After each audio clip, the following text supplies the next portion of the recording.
podcast, and it's recording. Cool.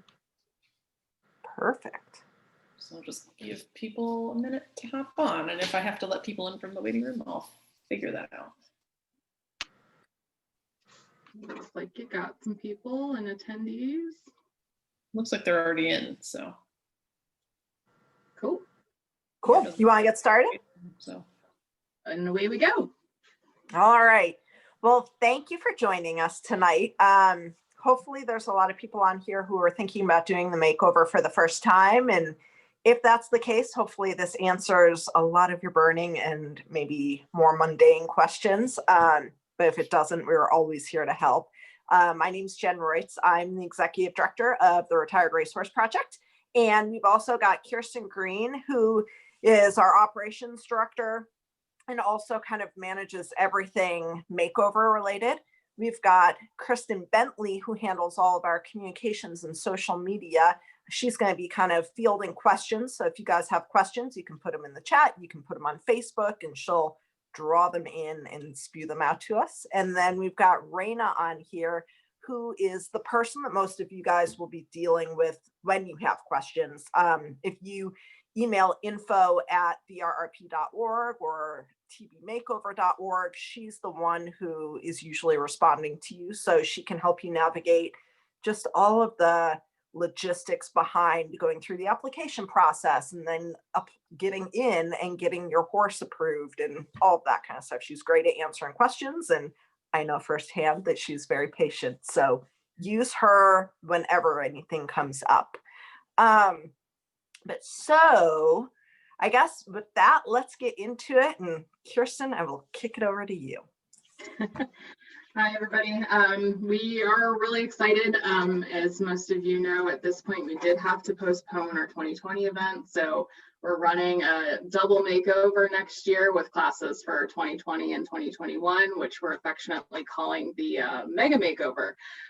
So we've got a steep hill to climb, but nonetheless, it's super exciting. And I think if you've been thinking about doing the makeover, it's been on your bucket list, there's going to be no year like this year to give it a try. So really encouraging people to give it a think. And you know, we're here tonight to help you answer any questions that you have, but decide if it's the right thing for you, because it's not the right thing for everybody and their goals and that sort of thing. But you know, the way that we put it is, you know, we like to remind our makeover trainers repeatedly, this is just the beginning. It's your first year goal. It doesn't end at the makeover. You know, it's training horses. And so any number of things, like you're going to have ups and you're going to have downs, and things are going to go right. And sometimes they're going to go wrong, and you're going to feel like 2 steps forward, 1 step back, or like 1 step forward, or however that goes. But the sense of accomplishment that you're going to get at the end of the year with the horse that you've produced, like there's really nothing quite like that. And it's a world-class show, in my opinion. I mean, like, I'm the event organizer, so I like to think that, but I think a lot of people will agree that it's a really outstanding, high-quality show experience at the Kentucky Horse Park, a place where a lot of people, you know, want the opportunity to show at least once in their life. It's in the heart of the thoroughbred industry. It's just a really good goal to set and something to look forward to at the end of your first year with your thoroughbred. And when we started this whole thing, you know, we wanted to create this big, exciting event. But, you know, one of the things that was a beautiful but unintended side effect or byproduct was that we created this great community of like-minded people. And I think that's really one of the benefits that comes with participation in this event.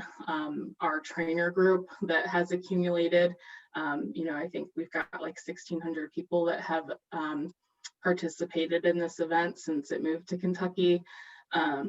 And they're just like the greatest people ever. They're the most kind and supportive community, and full of resources and education and great networking. So it really is joining a community. And I'm gonna kick it over to Jen to talk a little bit more about like why it's a good platform to participate in. Yeah, I was just going to play off of what you were saying. Like, it is such a big, diverse, and like geographically spread out community of equestrians and thoroughbred lovers.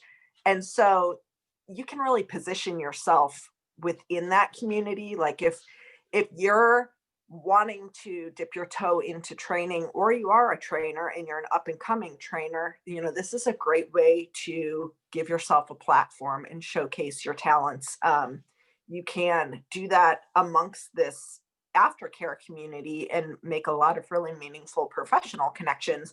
But then we work really hard on our end to also promote these people and these stories and these horses out to a national audience, both of equestrians and of people in the thoroughbred racing breeding community. So you can definitely use it as a platform to bolster your reselling operation, your training operation, or to just test and see if training horses, retraining X-race horses is something for you. Like, this is a safe and encouraging community to do that within. And then on top of all the stuff that we've just said, it's the biggest thoroughbred retraining competition in the world. So that's really exciting too. Nowhere else can you compete for basically graded stakes money. We've in the past worked our way up from what was it, $26,000 the first year, Kirsten, Yep. to last year I think it was $136,000 in available prize money. With the pandemic happening, we are working very hard to make sure we try to retain as much of that prize money as we can. Hopefully we'll have 2 really significant pots of prize money for the 2020 and 2021 class. And all of us are working our butts off very hard to do that. But so being able to say that you competed in the highest caliber competition for the breed that you are so passionate about is huge. So we're very excited about that. And then, as Kirsten said, since next year is the Mega Makeover and it's basically going to be a double competition, it's going to be by far and away the biggest event we've ever put on, but the biggest event in many ways that the aftercare world has ever seen on a global scale. So this is really exciting to be part of. We're really excited to put it on and make it as good as it possibly can be. As far as like considering should you apply or not, there's a ton of stuff that you should consider as to, like, is applying to compete in the makeover the best thing for you or not. It doesn't have to be, if you apply, you go. If you don't apply, it's just nothing that you're even connected to, whatever. There's tons of volunteer opportunities. Hopefully we can invite spectators next year, so that's huge too. So if we go through all of this today and you feel like maybe it isn't something you're comfortable doing this year, let us know how you want to be involved and feel it out this year and then compete next year. So always keep that in the back of your head too. But one of the biggest things you want to think about is the investment. You're getting a thoroughbred and retraining it for the first year of its off-track career. And that first year in any thoroughbred's career, I feel like people have heard me say this a million times, that is the most formative and foundational year in a thoroughbred's life in many ways, because it's setting the trajectory for everything it does off of the track. And it's only just started its adult life and athletic career. So you are taking that horse's foundational year into your hands by retraining them right off the track for this competition. So it's not something to be taken lightly, but it's something that's super rewarding and, fun to do, and also a great way to test your equestrian skills or showcase your equestrian skills. But it does take a lot of time. So it's an investment of time. You have 10 months starting December 1st, a few days ago, to get these horses molded into whatever discipline you're directing them toward for the makeover. It's also a huge investment of money. We do a ton of data collection. A lot of that is thanks to Kirsten. She is like data queen. But so we ask people how much they invest in their horses, how much did they purchase their horses from, all of these different data points. And we have all of that information if anyone ever wants to look at it. But one of the biggest takeaways for us is that people on average invest over $8,000 in their horses between December 1st and the makeover. And that's a pretty significant chunk of change. You also want to factor in like how much it'll cost to get you and your horse to the makeover, how much it'll cost to keep you and your horse in Kentucky during the makeover, all of the, not just board for your horse and not just riding lessons or training sessions, but not everything goes right 100% of the time. So there's veterinary costs and therapy costs and just all of these things that as horse people you expect, but it's good to factor in if you're thinking about doing the makeover on a budget to make sure that fits into your personal finances, or if you're doing this as a professional, that it fits into your business model financially. So it's not for the casual rider who maybe rides on the weekends or, isn't willing to fully commit. When you're taking on one of these horses from the track, like, you need to be invested in molding them into what they're going to be at the makeover every day, basically. Like, these horses do best when you do a little bit with them consistently, not when you just pull them out of a field every week or every other week or something like that. So you really need to think about the time investment, the financial investment, all of that kind of stuff. And then you want to think about too, I always think about the Retired Racehorse Project brand because obviously that was my job.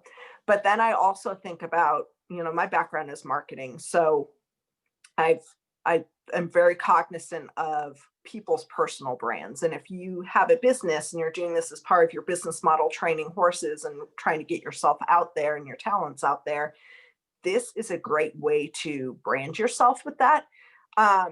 But when we invite people into the makeover, they are coming within the RRP brand. And so that is something we take really seriously. So when you go through the application to apply for the makeover, there you have to acknowledge that you read the rule book, which I'm sure everyone has read cover to cover. But in there's a code of conduct for our competitors, and it's pretty detailed. It's, there's stuff about social media and how we hope people will behave and act on social media, sportsmanship, equine welfare, and safety. All of these things that, from our standpoint, we want you to represent our brand well and to the highest standards. And we hold people to that bar because we are then putting you out there to the world. We have a lot of media relationships and things like that. So we are trying to launch a lot of these people's stories and hopefully careers by doing our part. But then at the same time, like, if you kind of think of it from your personal brand as well, I mean, you can really make or break a career these days on social media or how you carry and conduct yourself. So we're very cognizant of that, but it's something that I think competitors should just think about from their own standpoint too. Right, Kirsten? Yeah, I mean, we just live in this age of, so many people have their like complete life and personality on social media. And, I hate to say it, but, we do on a handful of occasions every year have to confront issues of people just behaving poorly in one way or another. And that's not something that we enjoy doing, but the second that you get accepted into the makeover, it's kind of like being listed as a horse's last connection on the racetrack. Like, you Google somebody, and so often one of the first thing that comes up is that you're entered in our event. And so we're one of the first people that gets called when people are behaving poorly. So please just don't put us in that situation. And if you don't want that kind of like profile or scrutiny or anything like that, then this might not be your jam. I mean, it's one of those things where, people see an event like this where it is very high profile and there is a lot of money on the line, and they want to see people operate within the rules. And so we do get people that get turned in, and that's either because they just want to see the integrity of the event upheld, or they have a personal axe to grind. So just bear that in mind. Like, I'm not here like sometimes I joke about Jen being good cop and I'm bad cop because I'm, you know, I deal in the operations and that sort of thing. But, you know, I just want to be real with people. You know, it's a commitment in all of these different ways. And so just think about all the things that are associated when you are thinking about getting committed to this event. So, you know, just to move on a little bit, talking a little bit about the application process. A lot of people are either not at all worried about what the application process looks like, or are very worried about what the application process looks like.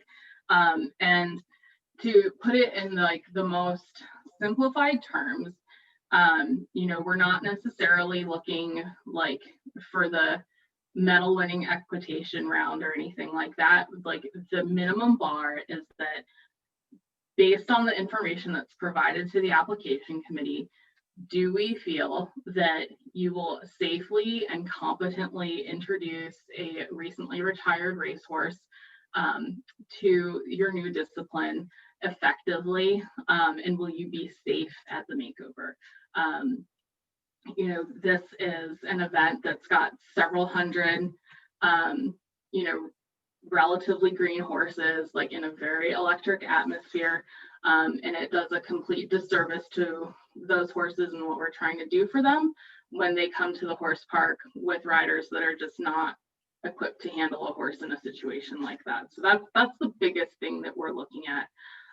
You know, again, like we're looking for effective, balanced, tactful riders first. If they're beautiful riders on top of that, that's great. So I think when somebody's putting together an application, like that's what you should be thinking about, demonstrating your ability and your experience. You know, that's why we look at video. We want to see from video, like if you say, I'm a dressage rider, okay, and we know that we're going to make you do a training level dressage test and competition. Can you demonstrate that you can competently ride a training level dressage test? I am a hunter rider. The lowest jump height for any of the jumping events at the makeover is 2'6". So we want to see that you can get around a 2'6" horse, you know, getting your distances, hopefully, you know, a miss is a miss, but like balanced and, you know, not like uneven pace and all that sort of thing, like just getting around safely. And that applies. Go ahead. Sorry, not to interrupt you. I'll add too, because this is something we've seen over and over. You know, when people submit a video and it's jumping and we ask for the 2'6", that does mean a 2'6" course. It's not just 1 or 2 jumps. We want to see someone who can navigate and control a horse at a nice, even pace. And like Kirsten said, approaches, you know, smoothly to each jump, that kind of thing. Not a grid, not 1 or 2 single jumps, but you need to basically demonstrate what you're going to be showing us at the makeover on a greener version of whatever you're riding in the video. Yeah. And that's another good point. Some people are like, well, I can't do this on my makeover horse yet. Please don't try to do this on your makeover horse. It's December 3rd. Your horse, like, you know, they're like physically, athletically capable of jumping a 2'6" horse, but please don't. You know, go out, get your broke horse, get your schoolmaster, go and ride on them. Or if you have, you know, something that's green, but not that green, like that's fine too. It doesn't really do a service to you or the horse, I think, to use something that's that green for your makeover video. So again, I mean, video seems to be the thing that people get the most hung up on about the application.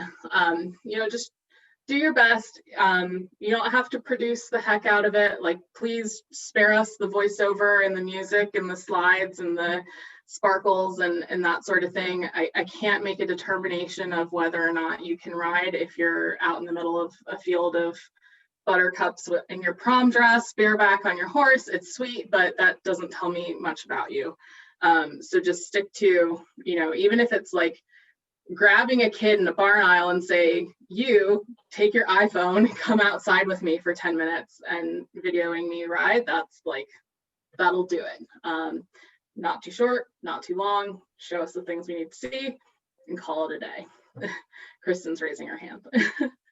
Yeah, we had a question came through on Facebook that I think we're about to address, or we're close to addressing, from Vanessa. She says she's been riding for 20 years, but she has very limited showing experience. So she's worried that she wouldn't be accepted based on not having a lot of show experience. So that's kind of what the video is filling the gap for. Exactly. And like, I think that's a great question, because that is something that we do get a lot. You know, people that haven't shown in a long time, people where that's, you know, if you're like an authentic cowboy and like have never set foot in a show ring a day in your life, but you're a really effective rider, you know, there's situations that come up like that all the time. And, you know, it's helpful to have show results, you know, for us to go and, you know, pull up your USDF record and say, like this person's been competing at prelim for the last 3 years, like probably don't have to worry about that person that much. But this is where the application is designed to be able to tell your story, you know, through whatever combination of things, because the application does ask for narrative, it does ask for video, it does ask for references. So, you know, between, you know, when we say with the information available to us, that's what you're disclosing to us in your application. So, you know, just make sure that you're telling a really complete story about yourself. But I will say that if you don't have much of a show record, your video becomes that much more important, because that's going to be one of the key things that we have to go off of. We can't look at scores and results and competition levels on your public record. We really are going to be more dependent on your video in that circumstance. Yeah, I also find it really helps, you know, for someone who, for example, a lot of people who work at the racetrack and they want to take a horse to the makeover, but they've ridden at the track for 20 years. They've not been showing, but they're a professional rider. You know, if they can describe what their riding history is and give us a video, that description is also key. So, you know, play to your strengths, and your strengths in that case are going to be the video and the description. And then we also ask for letters of recommendation, and that's a big deal too. Yeah. So yeah, also, again, talking about, you know, why I cover the boring stuff, familiarize yourself with the rule book. I think, you know, we all publish that collaboratively, but I'm the one that sits down and like does this whole thing for a couple of days every winter.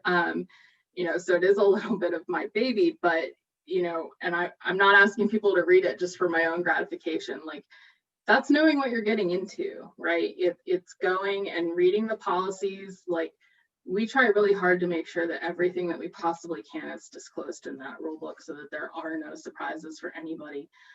You know, we make sure that the competition formats are published in that, and that's what we're going to do that year in the fall. We're not going to move the goalpost on anybody. Like, you know, going in, this is what's going to be asked of you in competition. I think it's really important to understand that, and it's really important to understand what the event policies are as well. So that's just good protection for yourself. Let's see. And then picking horses and verifying eligibility. It is the greatest thing ever that one of the strongest indicators in marketing a recently retired horse is to have that horse be considered RRP eligible, meaning that it's eligible to compete in the Thoroughbred Makeover. We are so proud that that is a thing that's just kind of like in the vernacular now. But just because somebody says that it's RRP eligible doesn't mean that they have read the eligibility and that they understand it, or that they're honest about it. And we do, as a part of the process, you know, you do your application, and then once you are accepted, then you register an eligible horse with us. And a human being named Sally Roberts sits down and looks and reads every single one of those horse registrations and checks their Equibase profile and makes sure that they meet the criteria of eligibility, that their race or their published work falls in the right window for them to be eligible to compete. And it happens to like 1 or 2 people out of several hundred a year that have acquired a horse and then find out that it's not eligible. And that really stinks. And we hate having to send that email to somebody. So please, you know, when you're out there shopping for your horses, just pull them up on Equibase. If you can't find what you're looking for, give our office a call. Raina would happily help you look horses up. She does it all the time. And, you know, there's lots of good ways out there to shop for horses now. There's so many people that are involved in the aftercare community that are familiar with what we do, that participate with what we do. We're partnered with the people that developed the OTTV United app, so you can filter through horses there that are marketed as being RRP eligible. So lots of good ways, reputable ways, whether it's through the for-profit reselling avenues or the nonprofit aftercare communities. There's so many good ways to shop for horses right now that are reputable and above ground and that meet your various experience levels. So if you need help with any of that sort of thing, please let us get involved. We also have a lot of special awards that are funded by like state bred associations or track programs to add a little bit of added bonus money behind horses that came out of that community, you know, whether they raced at this track or were bred in this state. So keep that in mind too. You might be able to earn yourself a little bit of added prize money as well. So that's up on our website, and we're in the process for confirming how many of those awards will be returning for 2021. And I think that's a good question break. If we've got anything that's rolled in so far.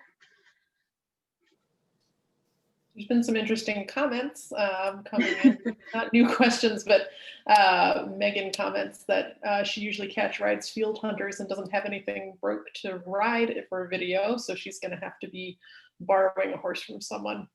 So we just recommend like ask around very nicely, maybe offer them a 6-pack of beer, and hopefully someone will let you catch ride a horse for 5 or 10 minutes so you can get a video for us. So yeah, that's really good advice.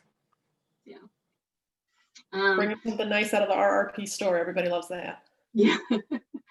So again, like talking a little bit, moving on to kind of like, okay, so we've told you like about all the stuff that you need to think about if you're considering doing this. You know, tried to be really candid about, you know, the level of commitment and that sort of thing. So what's our advice from here? If you're still like, I'm in, I want to do this. My advice, you know, we talk so much about the community, tap into your community, get a group of people behind you that are going to support you in getting your horse to Kentucky. Tap into the trainers that have done this before, lean on them as a resource. Get your vet involved. There is an arrival exam for those of you that have not like closely read the rule book yet. And when you get to the makeover, somebody's going to look at your horse and they're going to check for a microchip. They're going to check their body condition score, and they're going to check their vitals and their soundness. We don't play. So, you know, we want to make sure that these horses are in the best possible condition when they come to Kentucky. So get your vet involved and make sure that they're helping you along the way to make sure that you're going to meet those benchmarks that are required of you in competition. Use a professional trainer. That is 100% allowed, and we encourage it.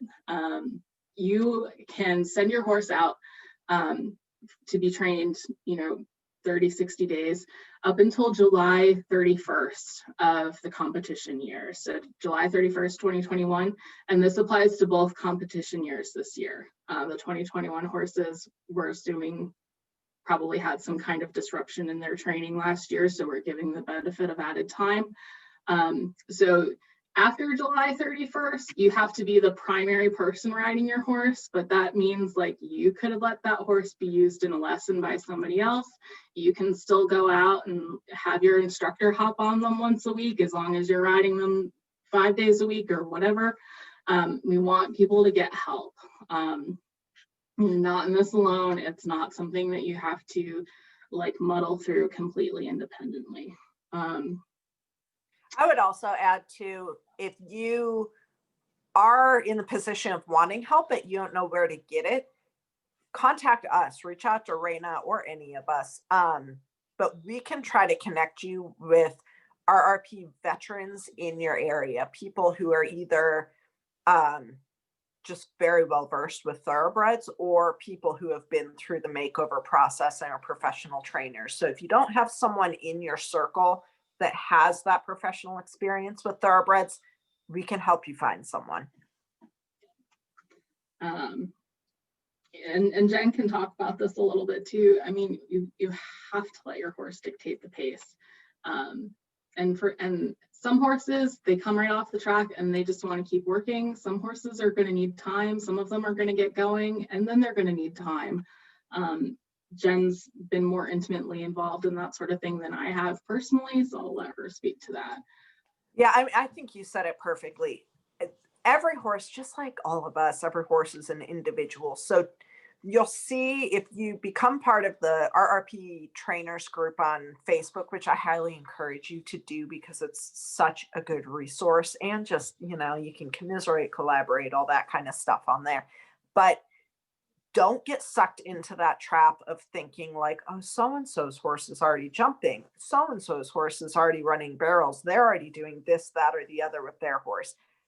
Go at your own horse's pace and go at your pace. If you're good enough to be in this competition, you have a sense of how to acclimate your style to your horse's learning style. And it's kind of like, since my background's marketing, I always think about, you need to give someone a message when they are in the mindset and the position to digest that message and receive it. And it's the same with horses.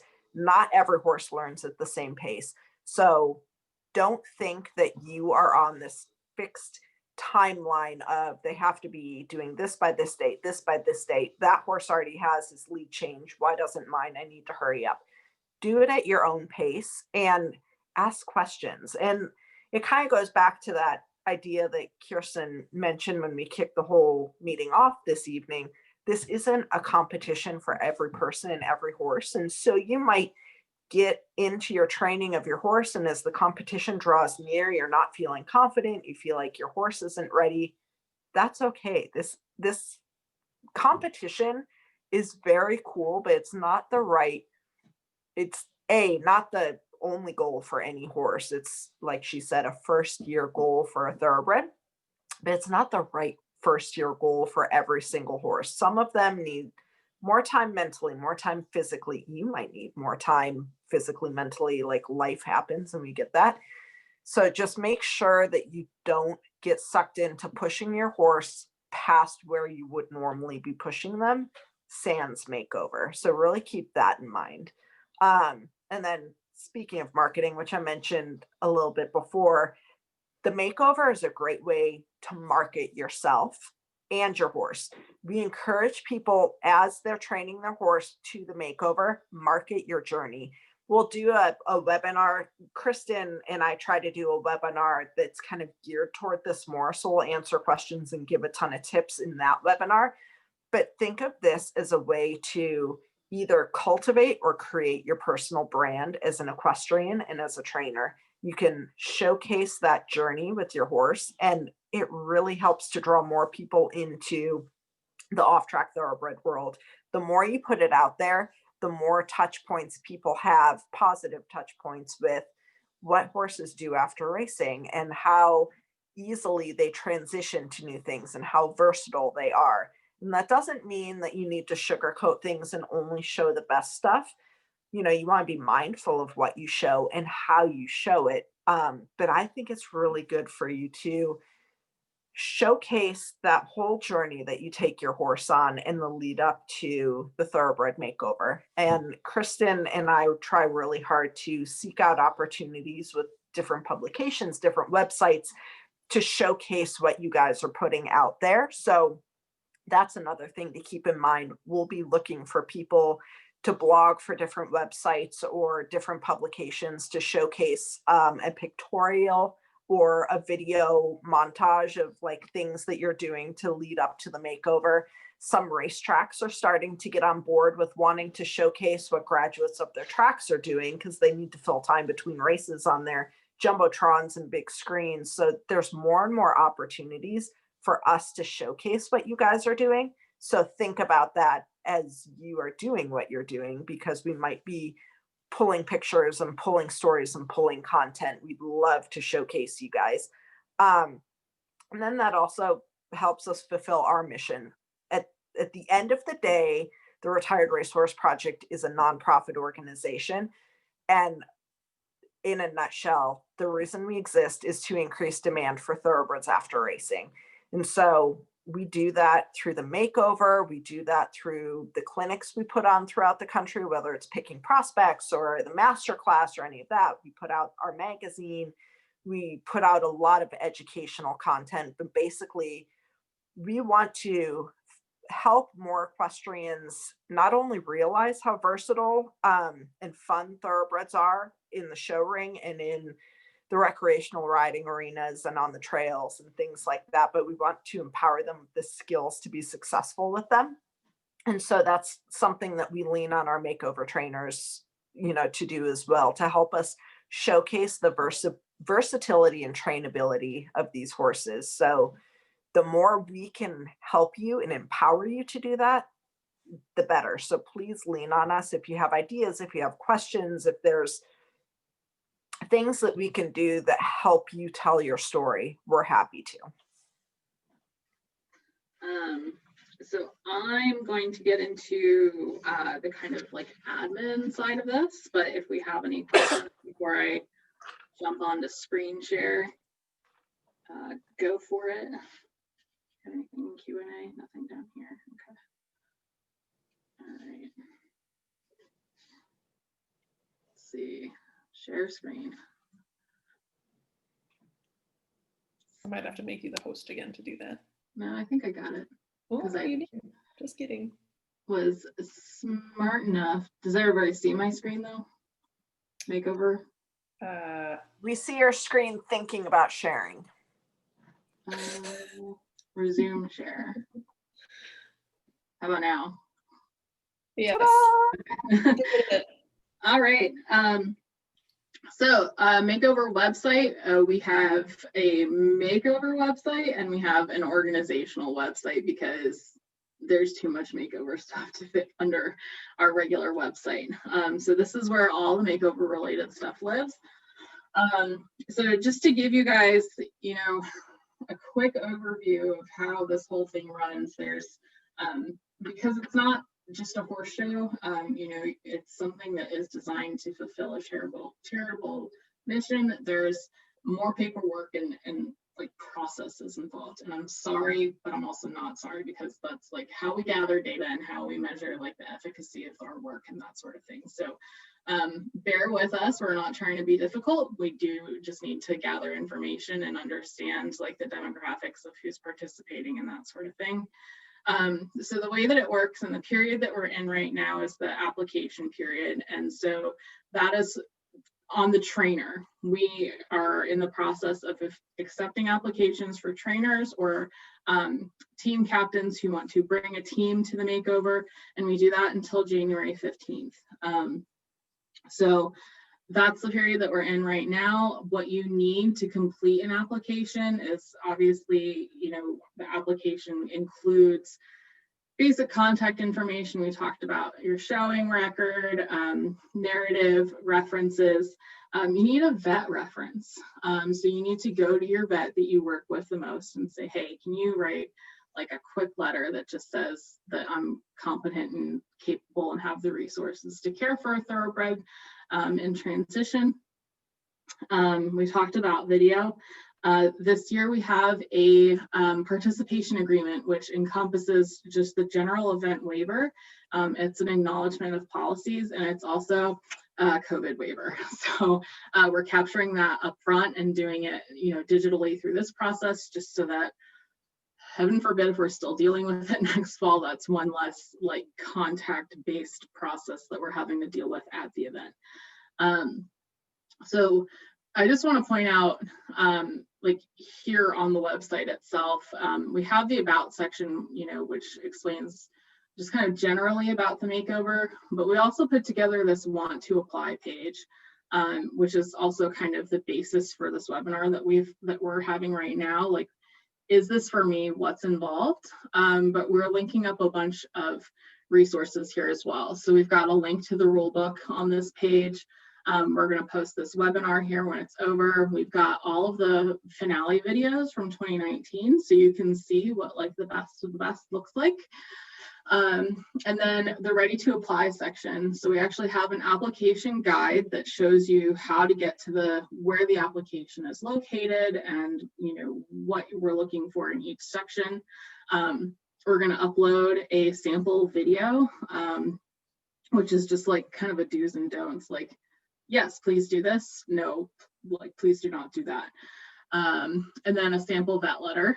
And then from here, you can also download the participation agreement ahead of time and get it signed off and ready to re-upload when you go and access the application itself. Everything Makeover lives, like for the trainers, lives in the competitor portal. Which you need a user account, free user account on our website to access. And so you just have to be logged into that account to get to this section of the website. So welcome, Kirsten Green. So this may look a little bit different depending on, like, if you had a status with us last year, if you were accepted last year, this might look a little bit different for you versus somebody who's coming in and like was not registered with us this year. So you would come here to create trainer application.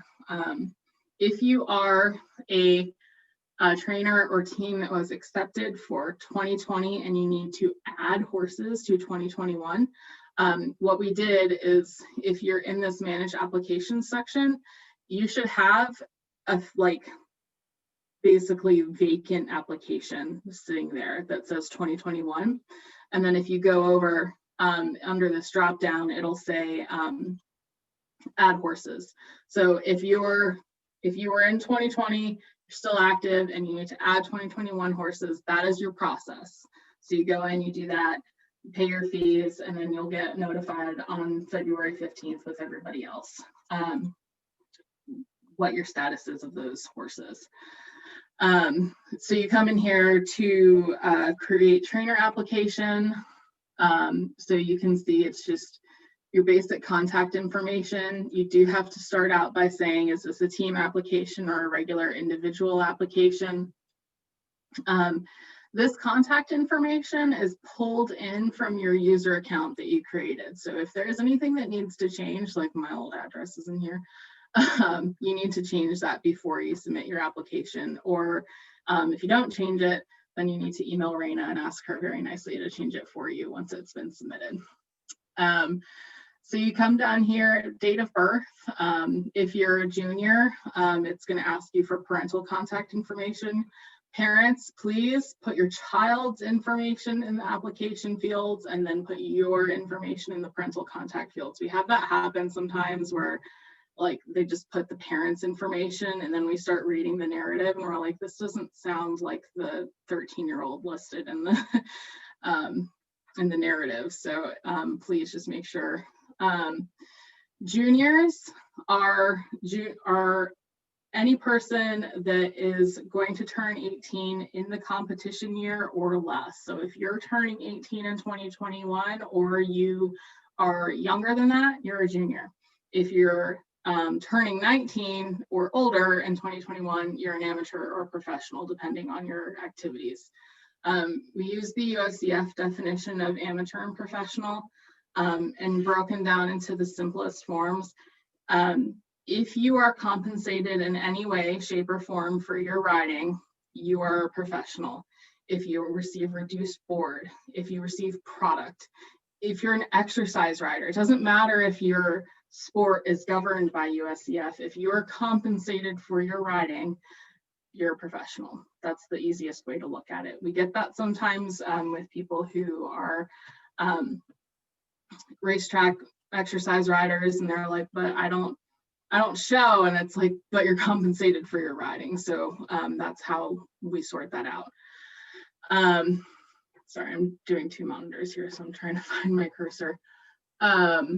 Background. So again, we talked a little bit about show record. It really simplifies things. If you can tell us like, I'm a USCF member, here's my member number, because then we can quickly find information, pull that up. So then we ask, what is your primary discipline of experience? And what we mean is like, which one of the disciplines in this list like most closely aligns with what you spend most of your time doing. This isn't locking you into competing in that discipline in October, because you could say like, I'm an eventer, but this horse really wants to be a hunter. So we're not going to lock you into whatever commitment we make here. That's just the lens that we're going to look at your riding through. Like, is this person experienced in this or in that? And you can select a second discipline if you want, but it's not necessary. Forgive me, this is my test application, so there's just like filler text in some of these fields. So you get this room for narrative here, video links. Please make sure that you give us an actual link. If you tell me to go look at your Facebook page, I'm just going to email you and ask you for your link. I'm not going to go digging for that sort of thing. Let me just see here, sorry. References.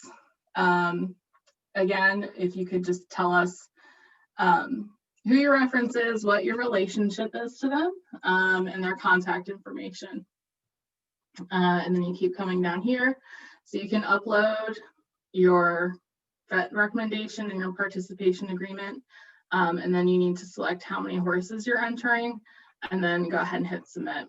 So I'm just going to go back to the competitor portal here.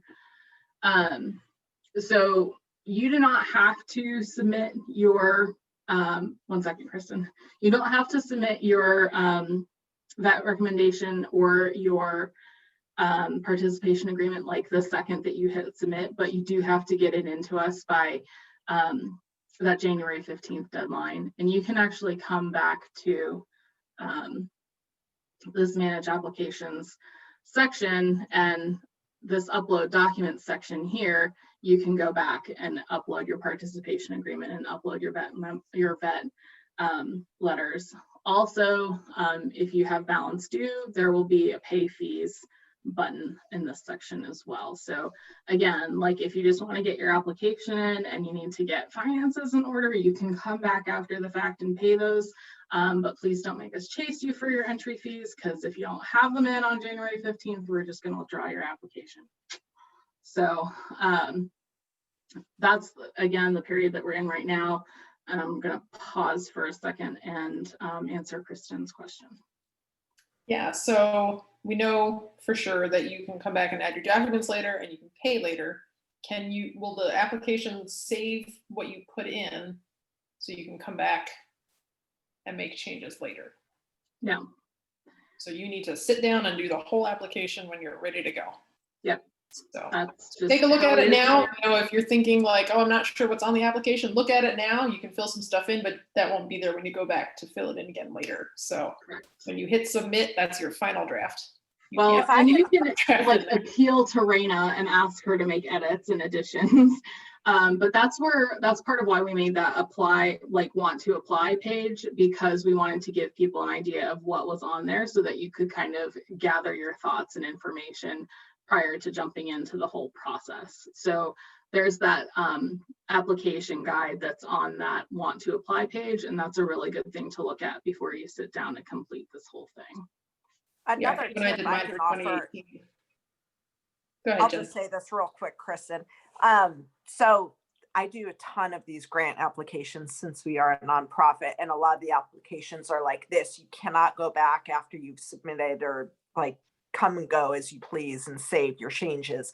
So I usually go into the application once, write down all of the questions, put it in a Word document, and then you can do it on your own time and gather things as you want. And then you have everything in place when you want to actually apply. So that, for me, really helps me kind of get all my ducks in a row before I do the actual application. Yeah, that's all I was going to say. That's what I did in 2018 when I applied for the makeover. Was, you know, you want to sign up as soon as you can, but realistically it takes maybe a week or two to gather everything, get your references all together. So don't panic. It's not a first come first served here. We're gonna read every application. So yeah, go through and figure out the fields and then copy it all down and then put it all in when you're ready. Yeah. we, and I should say, like more specifically, Raina, really appreciate a complete application. It's just what happens, to give you guys a little bit of insight. And I started talking about timeline and then I stopped at the application process. So applications are open right now. They're open until January 15th. And then as your applications come in, Raina does like an initial review, like, does this have all of the parts? And then she's going to assign it, like, if it is, like, she's going to go ahead and assign it to one of the members of our application committee to assess it. And then if it's not, it's going to sit there in a pending status, and then she has to follow up with you and ask for more information. So we really appreciate it. It helps us like keep our like administrative time under control if we're getting like complete and comprehensive information the first time around. So yes, this process will close up on January 15th, and then we have until February 15th to get through all those applications and make decisions and do any follow-up that's required. And then we notify you by email on February 15th if you are in. So at that point, then we open things up for the horse registration. And so that's when you come in and you say, I'm an accepted trainer. Here's the 2021 eligible horse that I'm nominating. And you put in a registration for that horse. And you have up until July 31st to get that registration in, or to make changes if you need to, like if you've got a horse like on standby or understudy and you're having problems, you can swap around. Like, you can do whatever you want, but we do, as soon as you get your horse, please register it with us. We would like to know, about every horse that we're impacting in one way or another, and we can't do that unless that horse was ever registered with us. So please complete that process. And then we go into, once we get up to July 31st, that closes up, and then what we call final entry period opens. And that's the it's happening period. That's when we're capturing, like, I'm gonna move into stabling on this date. I need to stable with these people. I am going to compete in the 2-6 hunters and the freestyle division. And I'm also going to put my horse in the marketplace. So here's his ad. Like, that's the process that like makes the event like go off, because that kind of hinges around the schedule of the publishing schedule of the follow through of the magazine, which is our program, and it's where the marketplace catalog is for people that are going to include their horse in the ASPCA marketplace for sale or adoption after the makeover. So that's kind of like the timeline of events. So, we collect an application fee from you at the beginning of the year, and if you're accepted, that application fee is non-refundable, and that you really need to look at as a contribution to the work that goes into this event year round and the charitable component of what we're doing. And then you don't get charged anything else until you get to the horse, like to that point where you're going to be going to the horse park. And those are the fees that are associated with like putting on the event itself. That's capturing your stabling fees, and if you're going to do a second discipline, and if you're going to do the marketplace, like, we don't charge you anything else until later in the year. So that's how that works. A quick note about just kind of like little things that are unusual because we're doing a second competition year this year. The rule has always been 2 horses per entry, whether that's, if you are an individual trainer, you can have 2 horses. If you are a team, we've expanded that this year, and so that teams can have 2 horses as well. Here's where it gets a little bit confusing. You cannot be involved with more than 5 horses between the 2 competition years. So you could be an individual trainer and you have 2 entries in 2020 and 2 entries in 2021, and you're also going to catch ride a 5th. And so that's your 5, and you can't do more than 3 per competition year. So that's kind of confusing math. I realize, this is just one of those things where you're trying really hard to be flexible with people and just making it more confusing. But that's just for scheduling stuff. Like, we can't possibly get that many people and horse combinations done in like that number of hours. So we have to make sure that we don't have people involved with too many horses in one competition year or another. So a team or a trainer can enter a max of 2 horses, and then you can be affiliated with up to 3 horses, whether you're a team member or a catch rider, or like the primary trainer. 3 horses max per competition year, and not more than 5 like for the whole, if you've got affiliations in both competition years. Their 2020 is closed, like that's done. You can't, the only way that you can get into 2020 at this point is if you bought a horse that was 2020 registered and you want to come in and continue that horse on in the 2020 division, and there's a process for that. But that is like the only circumstance. Otherwise, at this point, we're only dealing in 2021 horses going forward. So that's the nitty gritty on admin stuff. I'm gonna find my cursor and turn this off. There we go. So yes, it's paperwork. There's administrative things to do, which we know horse people, like, that's not generally their jam, unless you're me. So yes, if we can help you, if we can answer any questions, we do realize that, you know, this is not like a super fun task for anybody. You guys are used to being out in the barn and riding horses, and not, you know, downloading and signing PDFs and uploading pictures and videos and that sort of thing. So if we can be of any assistance, please let us know. And Raina, you've been largely quiet, but this used to be my thing, and now it's Raina's thing. I used to just be the show secretary, and now it's Raina. So she is the one that interfaces with you guys the most and is going to answer the majority of your questions and help with the administration of your apps. So Raina, if you have anything to add, or like just please for complete information. Yeah. I beg of you to finish your applications, or email me if you submit it prematurely or whatever, and I'm happy to help you. But it'll save us both a lot of time rather than me trying to get information from you later down the road when applications are closed or right before they close. So yeah, any questions, email me. If you need help submitting anything, email me. Just email me, always happy to help. Please submit all of your things. Raina loves emails. Yeah. Okay. We do have a couple other questions trickling in. Here's the big one. How many entries are we accepting? I can take this one. We have never, we have an idea of where we need to be based on what we know our dropout rate is, and like hours of daylight in the first week of October.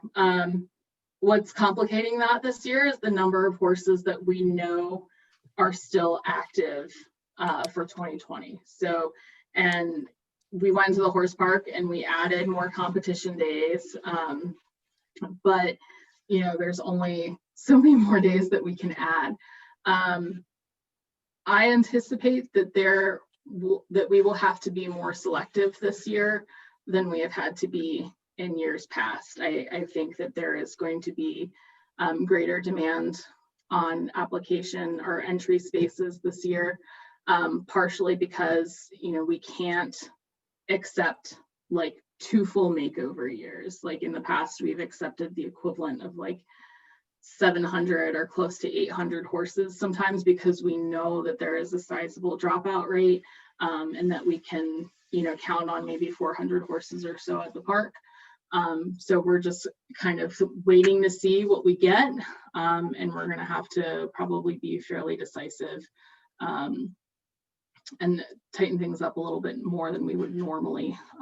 So it's not going to, it's mega makeover, but we do not have the capacity to do, you know, what would be like the equivalent of 1,400 entries. We're going to have to tighten things up more than that. So we have a number in mind, but we don't want people to get too caught up on, you know, where you fell in that number and that sort of thing. So we try to accept as many people as we can, but we probably won't be able to accept absolutely everybody this year. And we do have a wait list process, and we hope to be able to serve people off that wait list if we can't get everybody that we want to in, but more information on that if we come to it. Do you have anything to add, Jen? No, I think that was really well said. It's just, you know, this year's a juggling act. Everything for everyone this year was different. And that's just kind of how we're having to deal with doing 2 makeovers in one. Yep. Here's a question that comes up fairly frequently, actually. Will the makeover ever break into separate professional and amateur sections where those riders will not compete against each other? It's kind of a general makeover question. I'm happy to answer this one if you want. I would not foresee the makeover taking that approach, because the unifying factor for the makeover has always been that everyone across the board has 10 months to work with their horse and transition it from a racehorse into whatever it becomes in their career. And so often we see really skilled and savvy juniors and amateurs outdoing the professionals. You know, I think a lot of people feel like maybe professionals would dominate in this competition, but if you look at our data and our statistics, it's really not the case.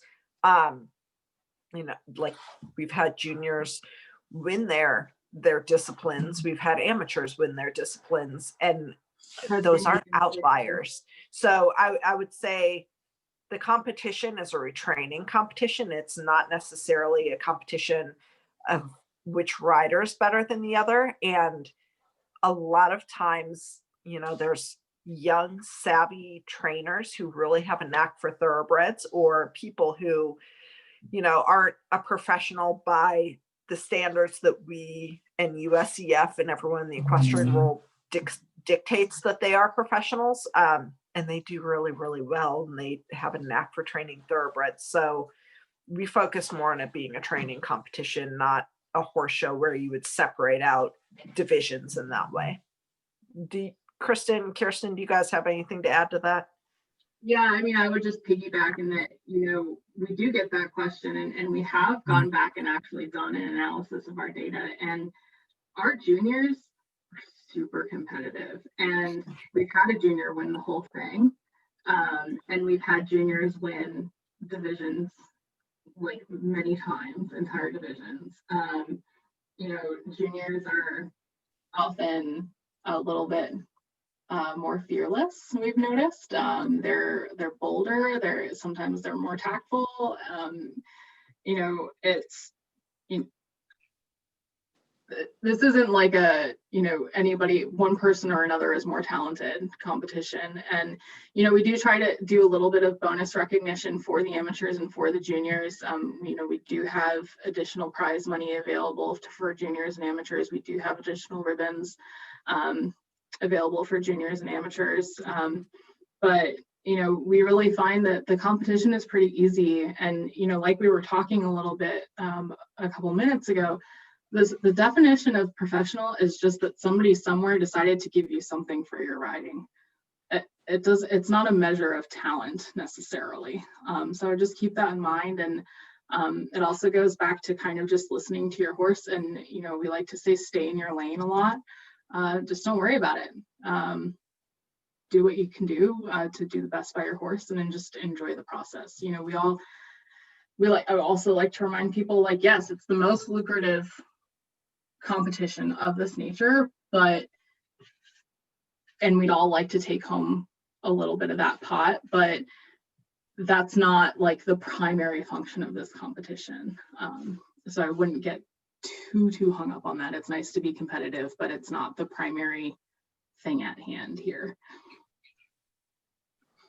I think maybe this is our last question, and then we have a nice comment that I'll read to after this question from Megan. Megan is based in Canada, so she wants to know, are there any contingencies in place for those of us coming from outside of the United States in case there are still pandemic-related travel restrictions? Will we be allowed to defer application fees for another year, for example, or maybe try to send the horse down and have a US-based rider catch ride? Let's cross that bridge when we get there. It's not explicitly written into our rules. I know that when the border is going to reopen is definitely an issue at hand. That's something that you're going to want to take into account. You know, with the vaccines and everything looking really promising, like we can all be very hopeful that everything's going to start to open back up a bit. You know, when we were in a position where we had to look at postponing this year, we turned ourselves inside out to be accommodating to people. And if that continues to be an issue carrying on into next year, we'll cross that bridge and we'll come up with a way to try to help you guys out. You know, whether that's, you know, helping coordinate for you to send your horse in with another trainer to catch ride, or a deferral, or we'll figure out something. It's always been our you know, big motivator for us to try to figure out something that's not going to leave anybody high and dry. I don't see any other questions coming in. So, I mean, the four of us obviously can encourage people to apply to the makeover, but I'll go ahead and read this testimonial from Michelle. I'm a 2017 alumnus and would strongly recommend this experience. I had the most incredible time and made such good friends. It's hard work, but it's very rewarding. There's so much support from the RRP and all the trainers. It's about having fun and enjoying what you do. So I just wanted to read that because it was nice and accurate, I think. Michelle? It is a really fun and rewarding experience. I mean, it's fun for us to watch and cheer you guys on at the competition, but watch the whole process. But there's so many trainers who have launched their careers through the makeover at, like, they're now at very high levels in various disciplines. And there's a lot of other amateurs who have really taken their equestrian skills to a level that they never thought they could achieve because they took a horse off the track and their trainer helped them retrain it. And then that started becoming a thing and a hobby. So it's definitely something that's worthwhile beyond what it is at face value. I would think Kirsten would agree. Yeah, I often joke that, like, I don't get out enough during the event itself. Like, usually if I'm like outside of the show office, I'm like going somewhere on a mission. But before we had the pleasure of Kristen working with us, she used to work at Horse Nation, and the year that she did the makeover, 2018, right? I believe it was Kristen that published an article that was like, scenes from the happiest horse show on the planet or something like that. It was like the greatest headline. And like, as somebody, like, I don't get to get out that much and see kind of like those very candid moments as much as somebody who's on the competitors end. And I was just like, oh, my heart. Like it is like, it's just this like long collection of just really happy photos of people just, you know, that have made friends virtually from afar all year and are meeting each other for the first time, or met each other 2 years ago at the makeover and have been best friends, but that's like their opportunity to see each other every year. You know, there's people across disciplines helping each other and warm up, like professionals helping juniors and amateurs for free just to support them. It's just like, you don't see that kind of energy at horse shows very often. You also never see that many disciplines all in the same place at the same time. That's what's cool. You can stand in the middle of the horse park and turn around and see 10 different things happening around you, which is crazy. It never happens anywhere else. And they're all thoroughbreds, which I think is really cool too. We're proud of it, and we're getting something right because we have a lot of people that come back year after year, you know, not always necessarily consecutively, but, you know, a year here, a year there when it works for what they've got going in life. And, you know, we're proud to have established something like that. For sure. Well, hopefully this kind of overview of the what's and the whys behind the what's and all that kind of stuff really help people if you're thinking about entering the makeover. If you still have questions and either you weren't comfortable posting them or just didn't think of them until like tonight at 2 a.m. when you can't sleep, or 2 weeks from now, 2 a.m. when you can't sleep, we're here and available. So obviously, like we said, you can reach out to Raina. You can go on our website and reach out to any of us. We're happy to help answer any questions. When does the application period close, Kirsten? January 15th. So we would love you for not submitting your application January 14th at 11:59, because you never know how technology is going to work. So get your application in. Doesn't have to be tomorrow, but sometime before then. Let us know how we can help, and we're excited to see you guys in Kentucky in October. All right. Well, thanks everyone for being on here. All right. Thanks. Call it Zoom Wave. Bye. Zoom wave. Bye, guys. Good night. Bye.